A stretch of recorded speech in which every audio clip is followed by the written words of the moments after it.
All right, welcome to another writing focus lecture. This one is Argumentative Writing, Part 3. I'm going to start, as always, with a screen share, and we're going to pull this up nice and big. This one's really looking at researching for your argumentative essay. This is actually a very short lecture, as some of what you need is covered in another segment. And I'll be sure to include those links for you so that you have everything you need. This time, we're going to cover your starting point, your thesis, and types of sources to search.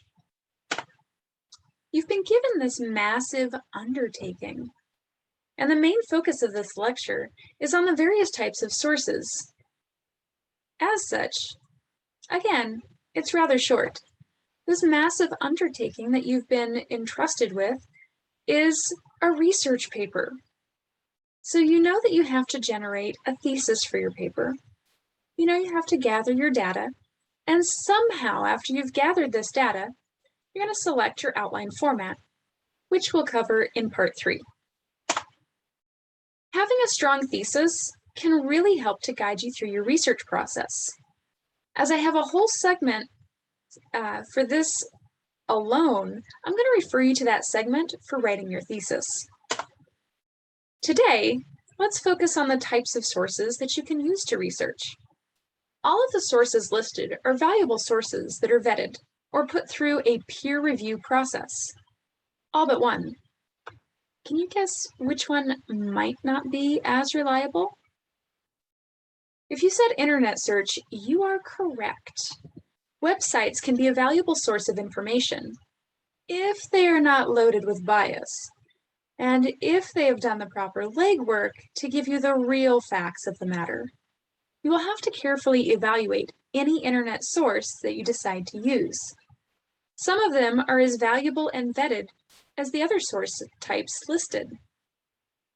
I'm going to refer you to the CRAP test lecture on how to evaluate sources based on those strong criteria. I would also advise you to use only one internet source for every 2 or even 3 vetted and credible sources in the other avenues of research available to you. The safest and fastest way to search for credible, vetted sources is to use the academic library associated with your campus. You can usually find this on the school's homepage or the A to Z listing page. If you're not familiar with how to use the online library for your campus, reach out to one of the librarians. They're great at helping students find sources, or at least narrowing down the search parameters so that you aren't stuck digging through over 1 million articles on your topic. And yes, there are that many sources available for some topics depending on how you set your search parameters. If you don't want to get lost in that big of a flood of information, definitely reach out to a librarian. Now that you understand the variety of sources available to you, you need to understand how to determine which sources are going to best fit your paper. For this, you will need to do a little bit of legwork. The first step I always recommend is performing a lateral reading. A lateral reading is where you skim through multiple sources for the same piece of information in order to determine the truthfulness of that source. Think of it in terms of social media.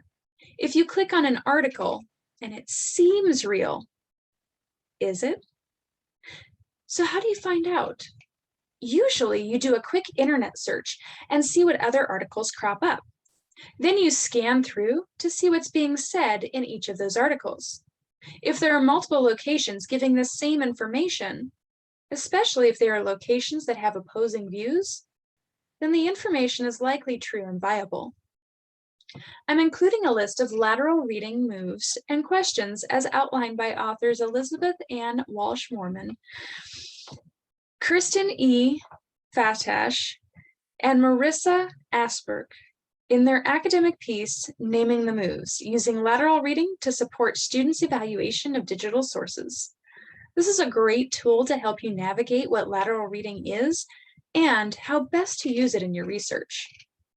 After you've determined the truthfulness of your source, you want to know if the source is going to be a good fit for your specific topic. This will entail a crop test. As I already have an entire lecture on crop tests, I'm going to refer you to that lecture for further explanation.